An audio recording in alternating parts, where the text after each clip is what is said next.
આજ રોજ હુડાની બાબતમાં 11 ગામના ખેડૂતોનો ભવ્ય વિજય થયો છે.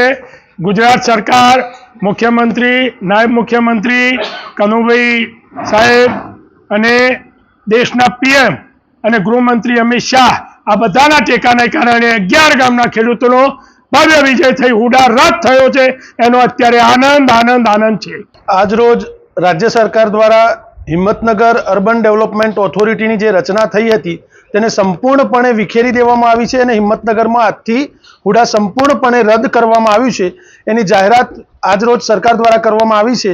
આ તબક્કે હુડા સંકલન સમિતિ અને 11 ગામના ખેડૂતો સૌપ્રથમ તો રાજ્ય સરકારનો, ખાસ કરીને મુખ્યમંત્રી શ્રી ભૂપેન્દ્રભાઈ પટેલનો આભાર માનીએ છીએ અને સાથે અમને આનંદ છે કે અમારી જે મુજબની માગણી હતી એ માગણી મુજબ સરકારે આજે જે નિર્ણય લીધો છે ને અમે આવકારીએ છીએ અને 11 ગામના ખેડૂતો એનો અમે સ્વાગત પણ કરીએ છીએ. આ આંદોલનમાં અમને જે પણ માણસોએ સહકાર આપ્યો હતો, ભારતીય જનતા પાર્ટીના સંગઠન પ્રમુખ કનુભાઈ પટેલ પહેલા દિવસથી અમારી સાથે હતા, એમનો પણ આભાર માનીએ છીએ. નાયબ મુખ્યમંત્રી શ્રી હર્ષભાઈ સંઘવી હોય, કનુભાઈ દેસાઈ હોય કે તમામ જે પણ મિત્રો અમને આમાં સહભાગી થયા છે એમનો આભાર માનીએ છીએ અને 11 ગામના ખેડૂતો જે લડત લડ્યા હતા એનું આજે વિજય શ્રી થયો છે.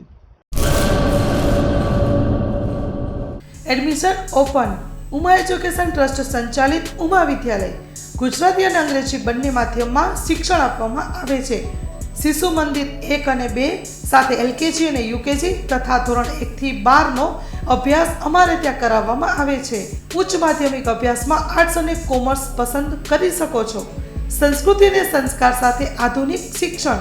બાળકના સર્વાંગી વિકાસ માટે રમતગમતની સાથે સાંસ્કૃતિક કાર્યક્રમો અને સ્વઅભ્યાસિક પ્રવૃત્તિઓ કરાવવામાં આવે છે. માતૃપિતૃ વંદના જેવા કાર્યક્રમોનું આયોજન કરી શાળા કક્ષાએ વિવિધ ઉજવણી કરવામાં આવે છે. બહાર ગામથી આવતા વિદ્યાર્થીઓ માટે બસની વ્યવસ્થા આપવામાં આવે છે. સાથે સમૂહ પ્રાર્થના, વ્યાયામો, કસરતો, વાલી મીટિંગ, માતૃપિતૃ વંદના, વિશિષ્ટ કાર્યક્રમોની ઉજવણી અમારે ત્યાં કરવામાં આવે છે. તો રાહ શેની જુઓ છો? આજે જ એડમિશન લ્યો ઉમા વિદ્યાલયમાં. અમારું સરનામું નોંધી લેશો: બેરુ રોડ, નખત્રાણા, કચ્છ.